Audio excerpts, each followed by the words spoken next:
বন্ধুরা, আজকে আমার রেসিপি বেসন লাড্ডু। আমরা যে কোনো তেহার বা উৎসব অনুষ্ঠানে আমরা মিষ্টি তৈরি করে থাকি, সেজন্য আজকে আমি এই রেসিপি প্রেজেন্ট করছি আপনাদের সামনে। আমি কিভাবে করলাম সেটা আমি বলছি। একদম লো আছে গ্যাসে একটা ফ্রাইং প্যানে হাফ কাপ ঘি, 2 কাপ বেসন আগে ছেলে নিয়েছিলাম। একদম লো আছে আমি নাড়তে লাগলাম।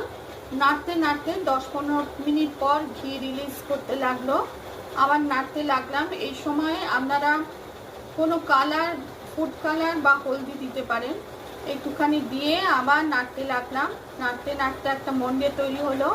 তারপর একটা প্লেটে রেখে আমি কিছুটা ঠান্ডা করে নিলাম। হালকা গরম অবস্থায় আমি একটু ছোট এলাচি, এলাচ পাউডার আর চিনির গুঁড়া আগে থেকে তৈরি করে রাখা মিশিয়ে নিয়ে লাড্ডুর আকারে গড়ে আর পেস্তা দিয়ে গার্নিশ করেছি, আপনাদের সামনে প্রেজেন্ট করছি।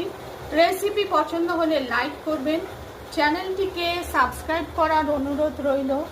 Traditional recipe, festival sweet recipe, besan laddu, Diwali special.